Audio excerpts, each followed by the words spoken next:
We're back. We're here. It's time for 90 to 89. The best part of the list, obviously. 90 to 89. So specifically, we're going to talk about 2 games right now. maybe also 10. It's Nick and Mike's top 100 games. But does anyone care what they have to say? Let's. I know I don't. Cause they may dab, they might scream, they may say some things that are plain wrong. Dab on it, dab on it. But they are dumb bing bongs. My teacher's better. What's up, everybody? My name is Nick. I'm number 89. He is indeed. I almost said 89 burger, 88 burger. You know? Oh yeah, shouts We out. talked about it in the top 10 recently too. That's We're the Brothers Murph. We're doing our top 100 games of all time. We get sidetracked, as you can see. Yeah, we're going through our top 100. We did our last installment, so make sure to watch that one if you haven't as well. Please do. And if you're following along with us, make sure to put your top 100 in the comments. Put the next installment down there. Give us 90 to 81 in the comments of this. And if you weren't aware, we're going to mention it several more times. We are running a Kickstarter campaign for this channel. We're doing a fundraising, or yearly fundraising right now. So please, if you want to, if you enjoy what we do and want to help support, now would be a great time to do it. $1, you can adopt a Murph. You can buy a custom unmatched set, which is with permission from Restoration Games, of us, if you want to play us as playable characters. And we have a new micro game with best sellable art called Table Fables. Yes, indeed. Which takes you through the stories of the Big Bad Wolf and stuff. So check those out and consider supporting. And I think it's about time to hop back into the 100 with number 90. Hey, real quick, come here. Getting real close, right here. Make sure you subscribe. Please subscribe to this video and to, us, the Brothers Murph. Okay, is it too close? Back it back out. What is it, Mikey? Number 90. Number 90, this is a game I've really enjoyed, and ultimately a series of games, but I really enjoyed it a lot. This is the My City Roll and Build game. So this is based off of My City, which is a campaign. Are you lumping all 3 games into this? Honestly, I can't remember. Okay, if I'm being perfectly frank. Because there's 3 My City-ish type games. We'll see. Okay, that's a no. We'll see. I don't know. I frankly don't know. My memory is shot these days. My City Roll and Build. Anyway, My City's great. And My City Roll and Build is fantastic because it takes the kind of campaign nature of My City, which is a polyomino tile placement game, and it gives you these dice which you can roll, which will give you basically a polyomino shape that you have to write into your board. And it actually takes you through a 12-game campaign. So you're going through different chapters. The story and the game will change. You're not stickering things like a proper legacy game, but you can go through these different sheets and stuff and have the game change. I thought it did a really great job of creating a lot of the feeling of this kind of evolving story that came with My City. And it just does it really well with these kind of dice you're rolled. And you're kind of like, okay, well, I got to make use of this shape. And what am I trying to do in this particular game? Like, what's valuable to me? Yeah. I thought they did a really great job. I've loved My City, My Island, and now the Roll and Build as well. Yeah. And it's just one that I keep coming back to. So that's number 90 for me. Yeah, I still haven't played the Roll and Build. Loved My City, and I'm really excited to play My Island. My number 90 is going to be a game, a Halloween-themed game. Technically, kind of. I'm not sure if it's official, but it's going to be Dreadful Meadows. Sure, yeah. I really like Dreadful Meadows. It's funny because when we first, this is a lot of Shem Phillips games, but this one's by Arcus, and a lot of Arcus games in general tend to be, when you first play them, you're kind of like, okay, cool, like that's that, and it's good and stuff like that. Although actually, now that I think about it, I don't think Shem designed this one. But nonetheless, it's like, and the more you play Dreadful Meadows, though, the more depth you find in the game. So this is a kind of Halloween-y themed game where you have a candy patches. You have you're essentially a candy farmer, and you're making these patches of different types of candy, different values of candy, and you're growing candy there, and then you're harvesting it, and you're using that candy to then fulfill contracts and then buy more stuff because each type of candy is worth a certain value, and you use that value of candy to as your money. So if something is worth $4, which I think is the pumpkin pops, are worth $4, that's $4 worth of money. So if you want to buy something that's worth $4, you can turn in a pumpkin pop to pay for that. Yep. So it's this really nice thing where it's it's both the thing you need for the contracts, but it's also your currency in the game. But there's just a lot more depth in this game, and we played around Halloween, and so we got it delivered from Kickstarter in September or so, just in time for Halloween. And so I played it 2 or 3 times around Halloween. Sold it once or twice, and I think we played it once. Yep. And every single time I was like, wow, this has got more depth than I thought it would. You can definitely it's pretty puzzly in terms of Yeah. how you lay everything out on the table can be really important. Yeah, and we did a playthrough for it, and I remember Shem in the comments was like, oh, you guys could have done this, this, this, and this to like essentially play the game better. Kind of gave us a good comment. Love you, Shem. And I was kind of like, oh yeah, I didn't think about that. You can really like combo to some cool stuff together. So I just really love it. I love the theme. It's like super Halloween town. It's just such a cool game to play around Halloween. But on top of that, it's got a lot more depth than I was expecting. And I really, really enjoy it. And that's Dreadful Meadows. The theme is indeed elite. So that's number 90 from us. Let's hop into 89. 89 is going to be one of the few social deduction games on here. This is going to be Don't Mess with Cthulhu. Yeah, nice. It's one of the things. Don't Mess with Cthulhu, I think, is a really good social deduction game. But like this game has, to this day, probably top 3 single gaming experiences like ever I've had. And I wonder if that's why it's always going to be around my top 100. I don't know if it's ever going to always be in it. But nonetheless, this is a social deduction game where you are trying to find Cthulhu if you're an investigator, or you don't want to find Cthulhu if you're an investigator. But basically, there's investigators and there's cultists, and then you are given a role, and then you're given these 3 tiles, and those 3 tiles will either have basically nothing on them, or they're going to have elder signs. The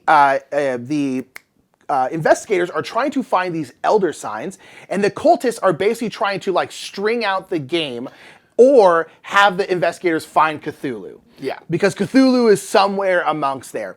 And what's fun about this game, one thing, I don't love a lot of social deduction games, but the ones I do really like are the games where it makes it really easy for the traders to hide. Yes. Where it's not just like who can lie the best, or who's like the sneakiest. It's like, no, you have ways and you have reasons to hide, and you make everyone look suspicious. Because basically you have 3 of these things, and what you're trying to do is you're trying to find a certain amount of these elder signs. And so you can be an investigator and you get to know how many elder signs you are, but then you have to shuffle up your 3 tiles so you don't know where they are.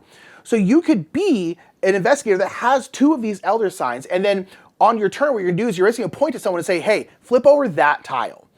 And what you're trying to do is you're trying to convince people like, hey, I have 2 elder signs. I have 2 elder signs. So if you flip over this, there's a 2/3 chance we're going to get an elder sign. That's what we need. And you can be telling the truth there. Yeah.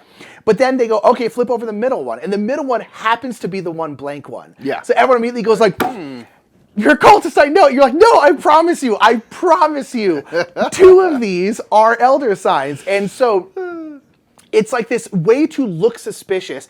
But then, like, if you're a cultist, you could be like, they flip over thing, they show an elder sign. They're like, okay, I think Mike is cool. I think Mike is cool because he has an elder sign.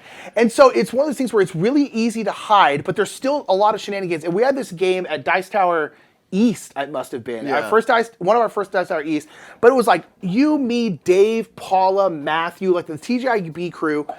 I think Missy was in that game, and just like, and it was the best social deduction game I've ever played. I played like a champion. I worked the whole table. Dude, Me and Paula were in cahoots. It was single-handedly one of the most fun game experiences I've ever had in my life, and so I love Domestic Cthulhu, and I think I always will for that experience alone. I like it. I mean, that's valid. I think those games that create like the ultimate top gaming experiences are worthy of consideration for something like a top 100. So that's great. My number 89 is a relatively new to us game, one that we don't even own yet, but I've really enjoyed playing because it's just really kind of unique and cool. And this is Surfasaurus Max. Oh wow, yeah. This is a if we owned it, I'd probably and played it more. I probably would have made my list. This is a shared hand of poker game. Yeah, it's a where semi-cooperative poker you game. are in a round going to play ultimately 2 cards. And you are trying to be a part of the best poker hand amongst all the cards on the table. So everyone's going to be contributing cards, and if we play a 2, 3, 4, 5 between the players and stuff, now the best hand of cards, if you're to consider all the cards, might be a straight. You might have a straight flush. You might have a 4 of a kind or a 5 of a kind and stuff. And so at any point, if I play a card that now shifts what the best hand is, I'm now in there, and then whoever was on the low end of the best hand or whatever is now booted out. So you want to make sure that at the end of the round, one or both of your cards are amongst the cards, the 5, that make up the best poker hand. Yep. So that's just a really interesting, like, theme to me. Like, I've never played something where it's quite like that. It's not cooperative, but it's sort of like you're kind of like saying, hey man, like play a blue, like we can both be in on this, we can both gain something. Yeah. And you get to collect your cards if you're part of that winning hand to get coconuts or half coconuts. And it's in a post-apocalyptic world where there's dinosaurs are back and they're surfing. Yeah. It makes no sense. As it should be. It's absolutely bonkers, the Yeah. theme and stuff, but it's like a weird card game, so why not make a weird theme? Yeah, there's no theme. You might as well just throw something weird on it. Yeah, and it's great. So I just really enjoy the whole nature of like trying to predict where a hand of cards is going to go, but you have all these people who are trying to make sure that it goes their way too, and trying to make sure that you play something to be valuable. I thought it was just really, really cool. So Surfasaurus Max, really hilarious theme. We like put it on our anticipated Essen list last year as a meme, sort of. Theme alone. Because I was like, the theme is super weird, and it's actually a really fun game, super and fun. I did not expect to ever come across it or play it. Yeah. And now we have, and it's actually great. That's awesome. So Surfasaurus Max is my number 89. True crossover. Calling it? There's no chance, because you have not played this one. This is number 87 for me, is Koale. This is an abstract game. You just bought this game, though. I did just buy this game. I played it a year ago to start, and it's on Board Game Arena and stuff. This is in the series of games like Corridor and Cordo and stuff. They always have Qs. This is Koale with a Q. Yeah. And this is an abstract game using Mancala-style mechanisms where you have these kind of flat stones. There's neutral colors and then your color and your opponent's color, 2-player game. And you're trying to get 4 of your stones in a row, but they have to be on top of the stacks. So if you have something that's buried, it's no good to you. Yeah. And what you're going to do is you're going to take one of your stones and add it to a space that has at least one stone. Does not matter if they are yours, neutral, or your opponent's. Okay. You're going to pick up the whole stack, and then kind of like Mancala, you're going to go orthogonally adjacent from space to space, dropping off one stone along the way until you have no stones left.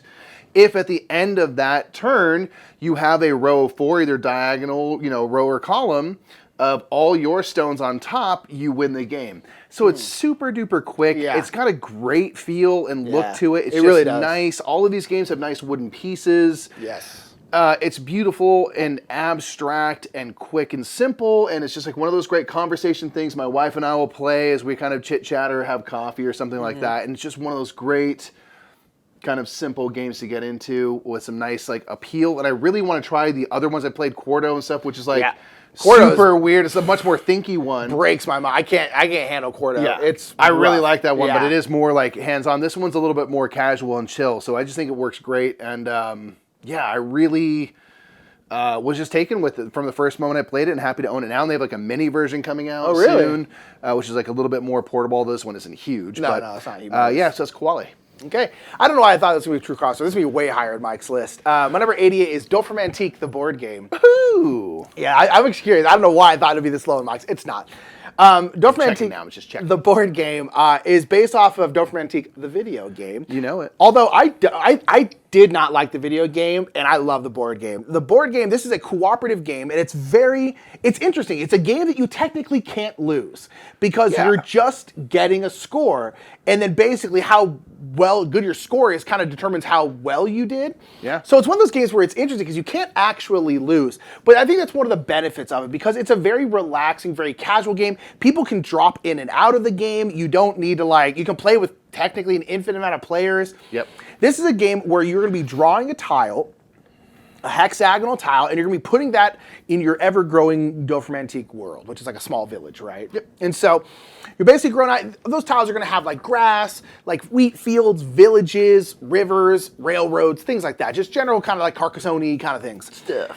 You do not have to match land types when you put them down, but you generally want to, because on the board, there's always going to be at least 3 tasks, and those tasks are going to want you to have a certain size of a certain type of landscape, or again, a river or a railroad. So it might be like, oh, in this forest, you want to have 4 tiles that have forest on them.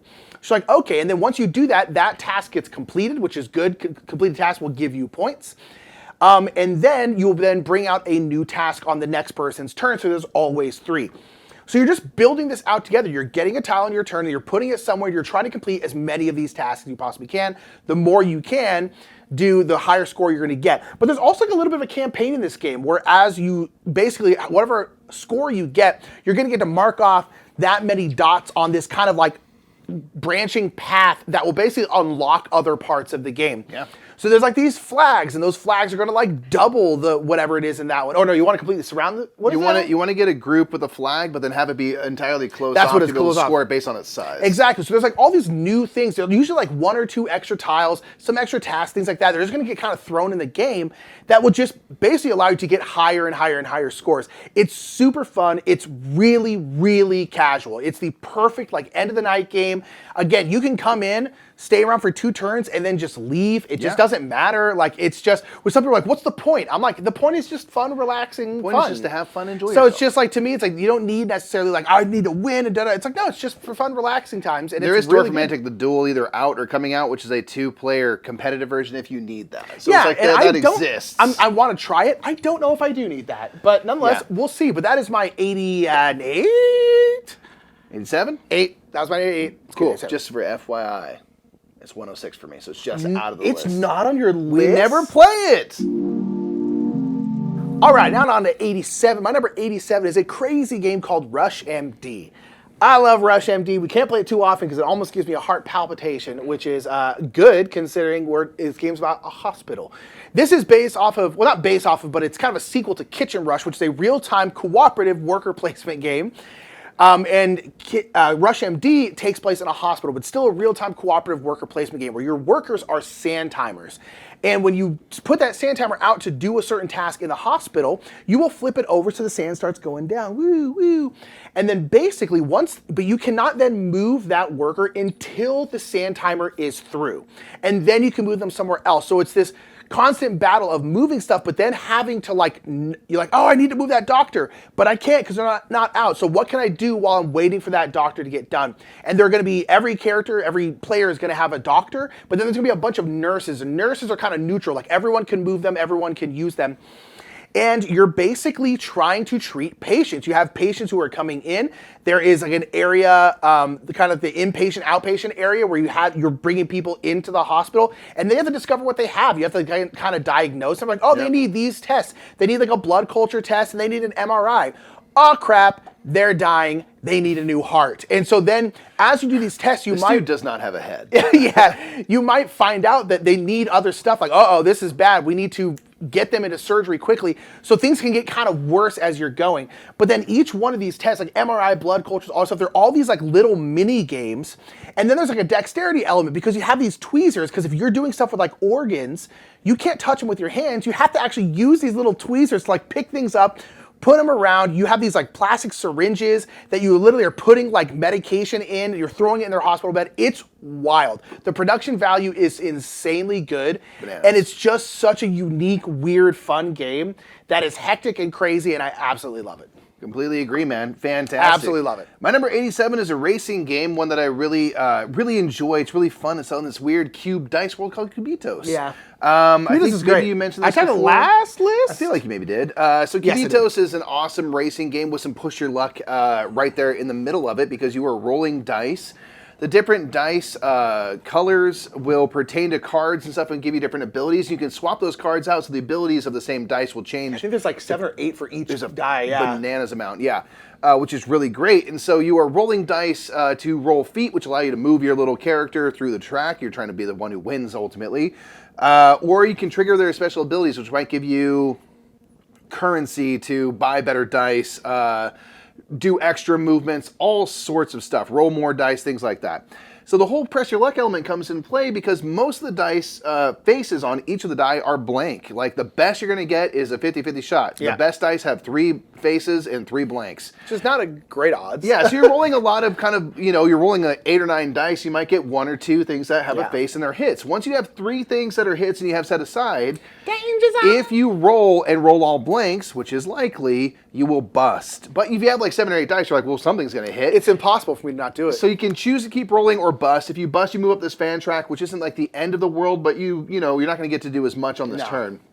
It's just a really fun kind of deck building style game where you're going to get dice and stuff, but they're not going to come around until you run out of dice from your little draw pile, and then you bring your discard around, which is like, would be you shuffling. There's just a lot of like cool strategy in like which dice you choose to bring into your rolling pool in a round, what you try to do, all the abilities and the way you can mix and match them, the different tracks, provide just a million ways to play the game in terms of like variety.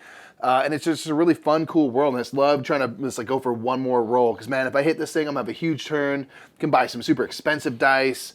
But then you bust out and all bad things happen. It's just really fun. It's really fun. Yeah, Cubitos is just like literally always a good time. Yeah. Never fails Yep. to be just wildly entertaining. So that's why it's 87.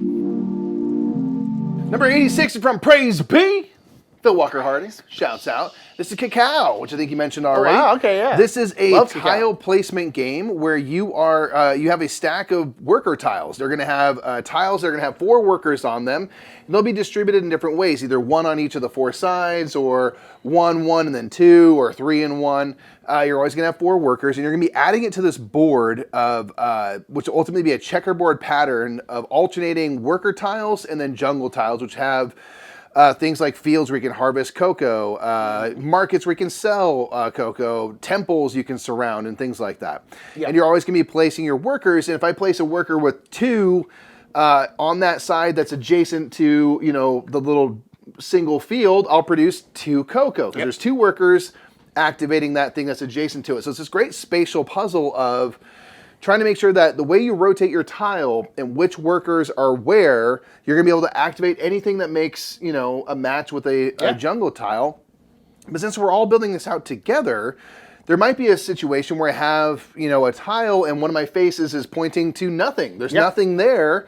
And then later on, a jungle tile goes in place. now, You know, and the cool thing is, like, when it goes in place, that jungle tile, if it goes adjacent to what one of your workers are, it'll activate then, even if it's not your turn. So there's this kind of like delayed action, it's really interesting. system, and it's got great. It's just a cool vibe with the kind of checkerboard style of the board. No other game has done that, at least that I've seen. And I'm like, why does no one else do that? It's a great idea. Yeah, and it can be kind of tactical because as you have to put out these jungle tiles, there could be something where like Nick put one, but on the side of the tile where I'm going to have to add a jungle tile, there's no workers for you. So if I place it down here, I might get to activate something, you get nothing. So you're trying to be really strategic with how and where you build. Because those jungle tiles have to go out if there's basically 2 spaces and there's 2 worker kind of tiles and nothing in between it, then you have to drop down one of the jungle tiles there. So you're trying to be strategic about that. Put yourself in a good position so that later someone's going to have to place something next to you that you will get to then activate.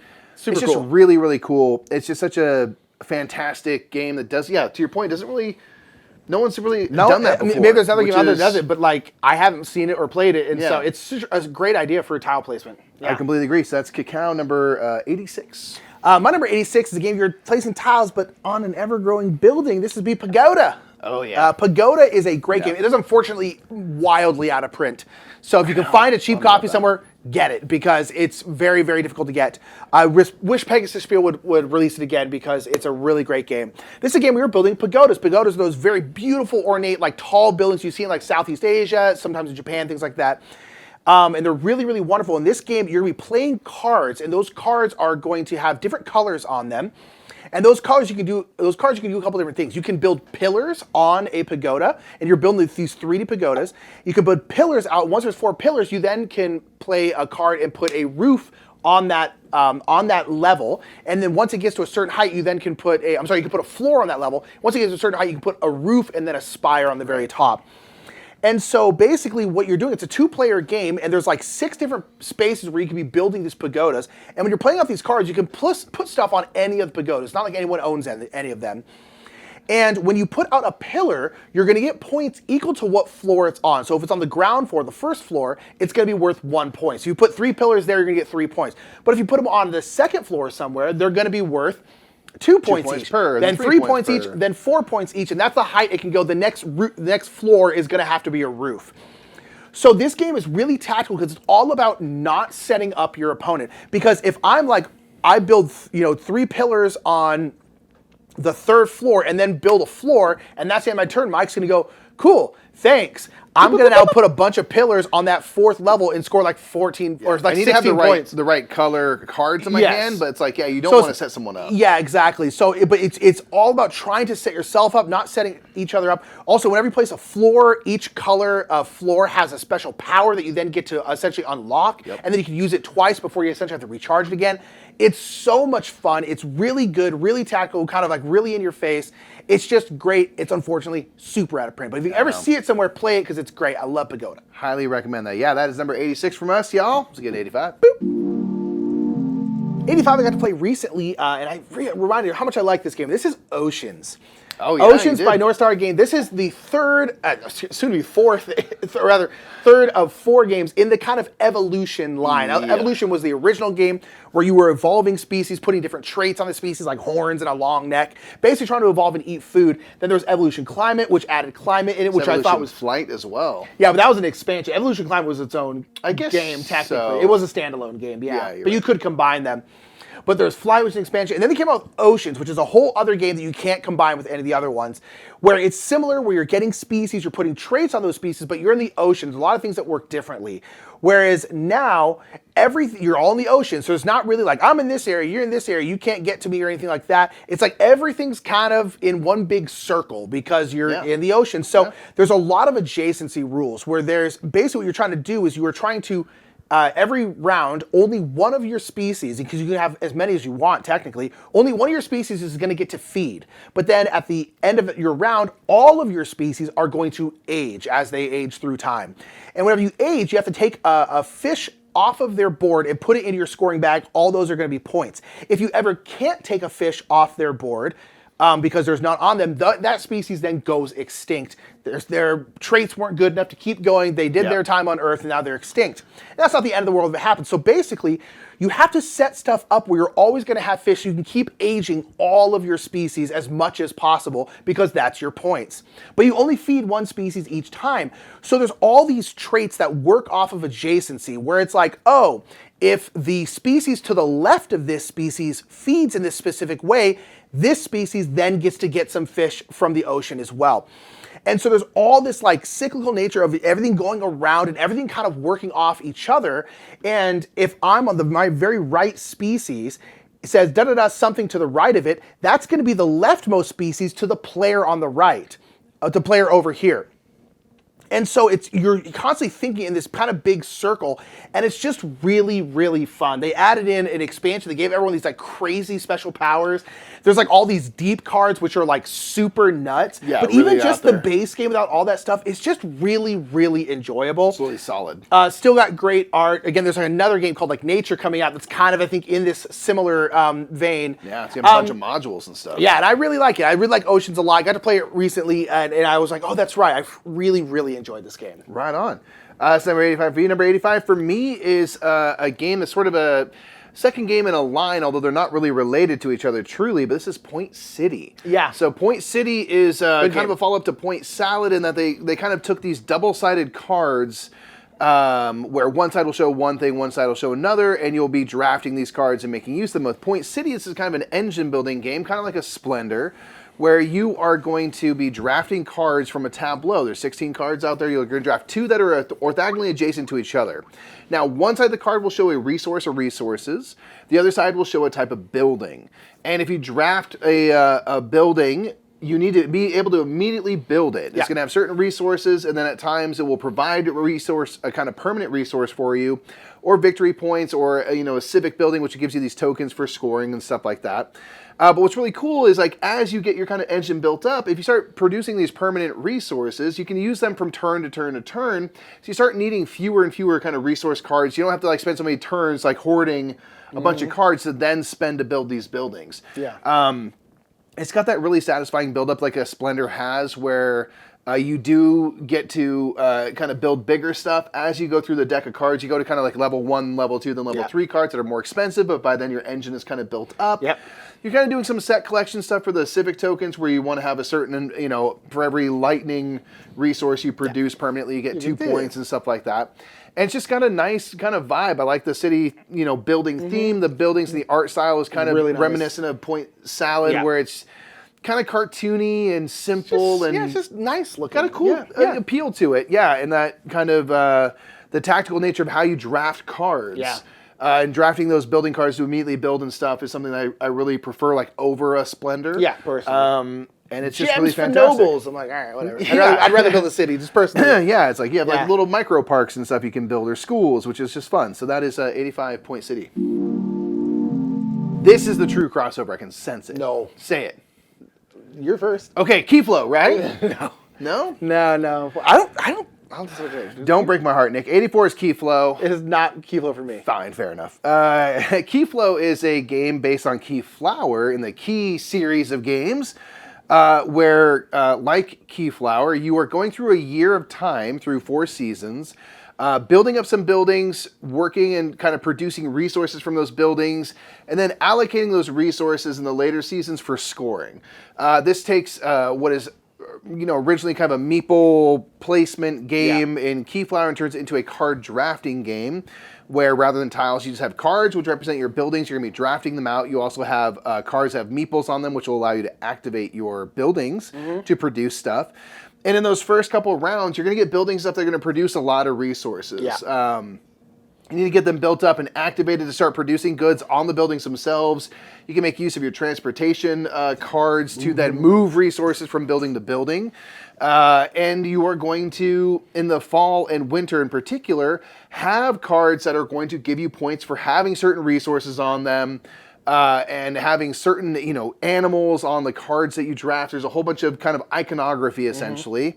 And those fall and winter seasons are going to give you points based on what the kind of stuff you've built up. So you're spending those first couple seasons just preparing to have a really advantageous scoring session. And at the beginning of the game, you get to look at a bunch of the winter cards, so at least some of the stuff that's going to be in play during winter. So you can kind of strategically plan to okay, well, I want to make sure I have some of these things in place. But then you are card drafting, so you might not get all of those cards, but you can, probably guarantee you'll get a couple of them. Yeah. I just really enjoy the kind of simple nature of this.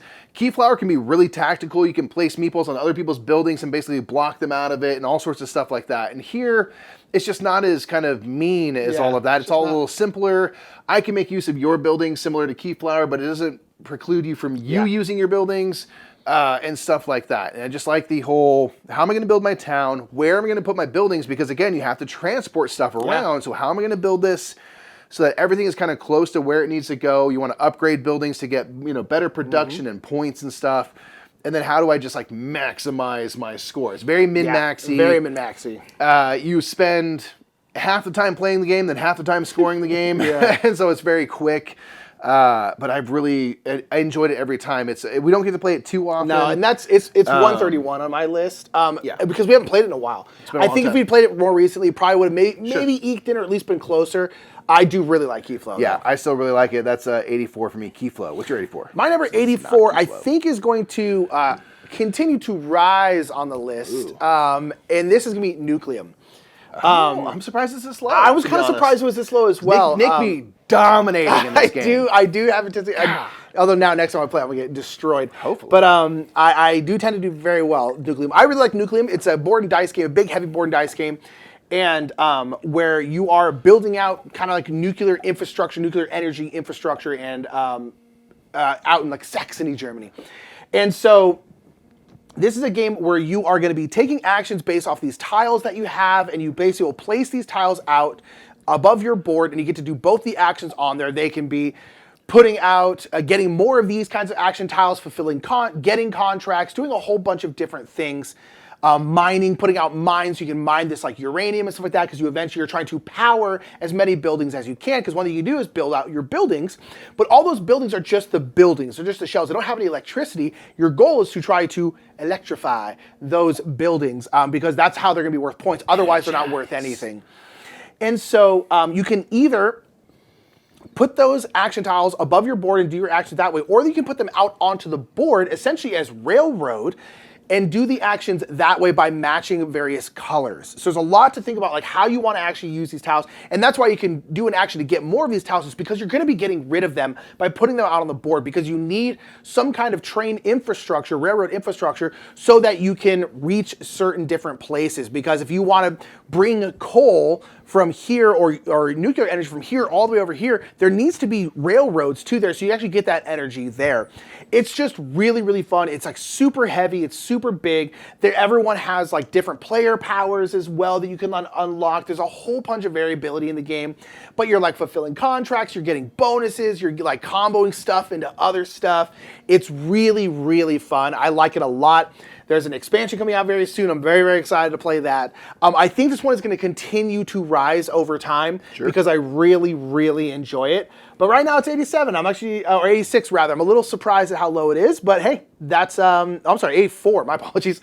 84 is what it is. I'm a little surprised, but hey, that's what it is, and Nucleum's still really good. My number 83 is going to be essentially two games put together. This is going to be Fox in the Forest / Fox in the Forest Duet. Nice. Although if I had to pick one, I'd probably pick Fox in the Forest Duet because I think it's just a little bit more interesting. Fox in the Forest is a two-player only trick-taking game. I'm always intrigued by two-player trick-taking games because I'm like, how are they going to make this work? They keep doing it. It's amazing. But this is a game where you are playing, someone will lead a trick, and then the other person has to follow suit. If you ever play a odd card, like 1 through 11, this is what the cards are. All the odd cards will have some kind of power, and they can like change this trump suit. They can do a whole bunch of different things. And then basically what you're trying to do is you're generally trying to win tricks, because at the end of the round, once everyone's played all their cards, you will see who won what tricks, and then you'll get a certain amount of points depending on how many tricks that you won. But the interesting thing about Fox in the Forest is if you essentially force someone to win all the tricks, they're then greedy and they're not get anything, and then because you're like humble, you're gonna get a lot of points. Yep. And so it's this constant back and forth of like trying to win a lot of tricks, but not like too many tricks, because you kind of have diminishing returns.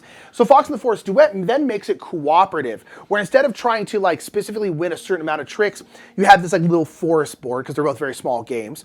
And you basically have your little thing, and there's these gems on this forest board. And whenever you win a trick, if there are any paw prints on these cards, you're then going to pull your little marker towards you on that little board. And if it ever lands on a gem, you'll then collect that gem. You're trying to collect all the gems.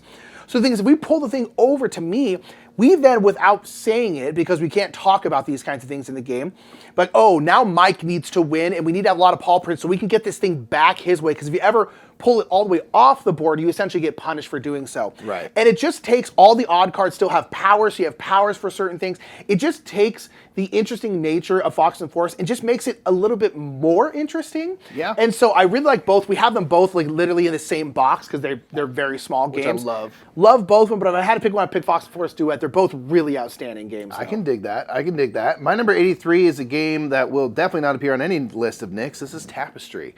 You did replay it recently. I tried it again for the last time, and it is one of my least favorite games. There you go. There you go. That's fine. Sorry to all the Tapestry stands. Sorry, Jamie. I really don't like it. That's fine. 83 is Tapestry for me. This is a civilization-themed game where you are going to be working up these different tracks. There's 4 tracks, and on a turn you can move up one of them and pay resources, and then you're going to get a certain action based on which track. There's like military, exploration, technology, and science.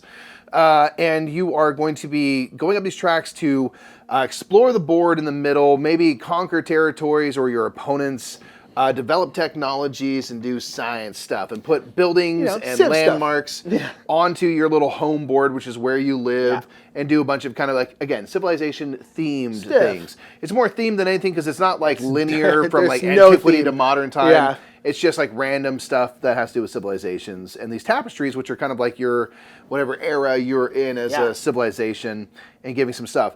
I really enjoy this game. It's got balance issues. Of course, they've done so many things, and most recently released kind of like a definitive, these are the civilizations now, and they are balanced and finally complete, and this is many years later. But I enjoy the game for what it is. I enjoy that it's kind of this messy game. I enjoy trying to get better at it, trying to get, competitive scores. I don't really know how to do that well. But I just enjoy putting stuff out, trying to stretch those resources as far as you can, get to the top of those tracks, and kind of lean into, the tapestry cards and the options they provide for you. Maybe it might be like during this era specifically, you can do this thing to get this bonus.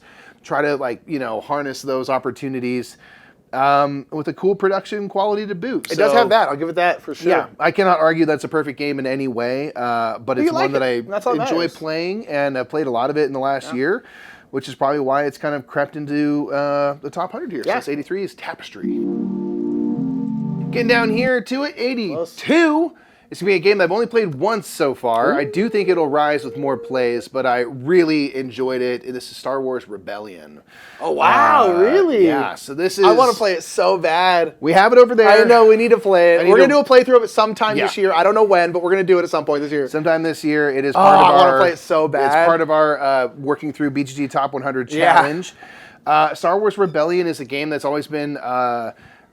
marketed as Star Wars in a box. And it really, I think, lives up to that well, where you have a board with different planets and stuff, from the movies, and you are going to either play as the Rebel Alliance or the Empire, and you're going to have characters you put out, cards you play. It's kind of a card play-based action-taking game.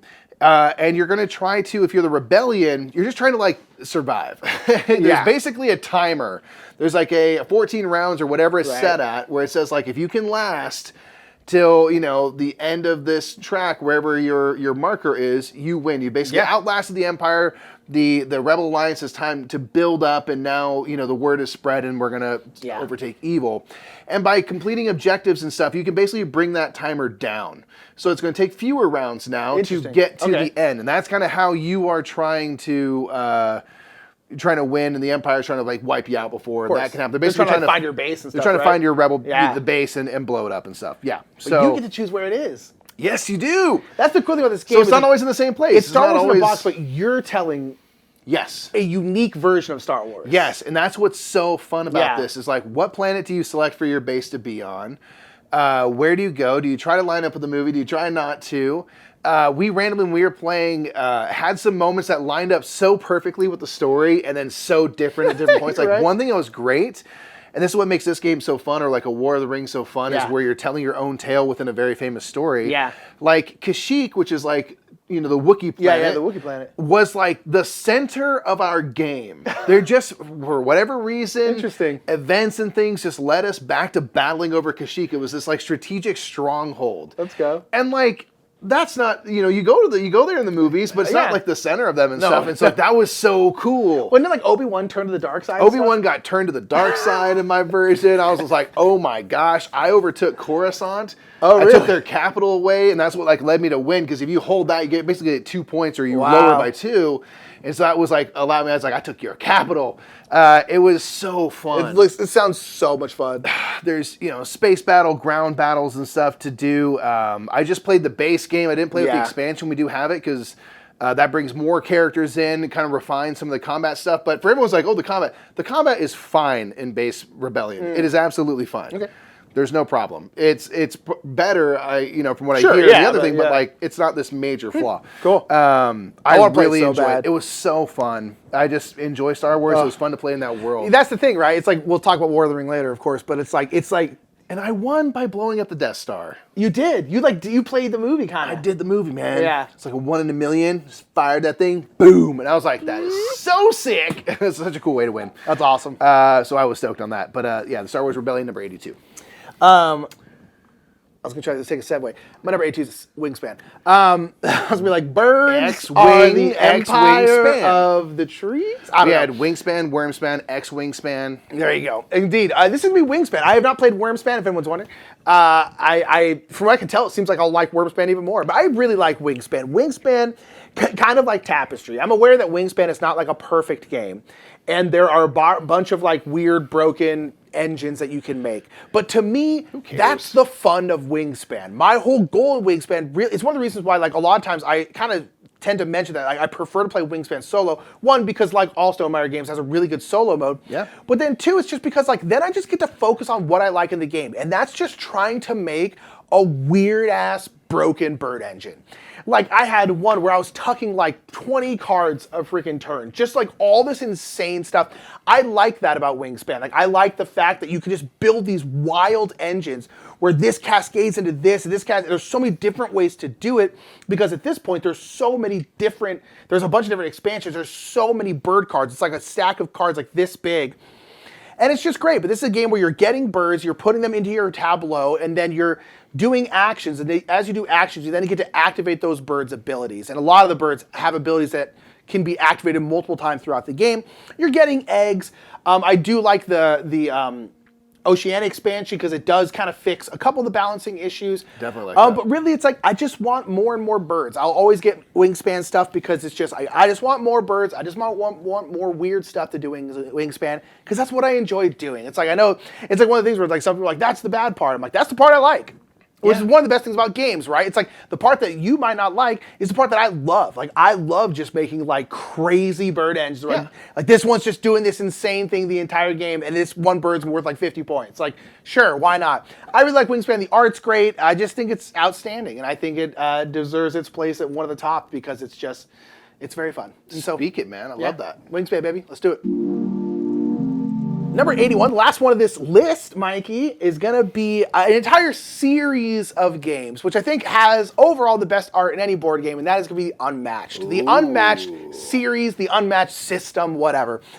Including our own Unmatched, we can check out on Kickstarter. You can buy it on our Kickstarter. It's over there. I'll give you a copy right now. You buy it. Go to Kickstarter. I love Unmatched. Unmatched is a mostly 2-player, you can play 4-player, mostly you'll play 2, skirmish game where you're going to take a character from hero and legend like King Arthur. There are some IP-based sets like Jurassic Park and Marvel and stuff. There's real-life figures now as well, and there's Bruce Lee. Yeah, and Bruce Lee, Tesla. You know, a lot of people. There's like 50 different characters. Awesome. They're each going to have their own deck. They're each going to have their own special power. Their decks are going to be unique to them. And it's going to, one thing I think the game does very well is every time you're playing this person, you're like, yeah, this feels like what this person would do. This plays like I would assume Bruce Lee would play in this game.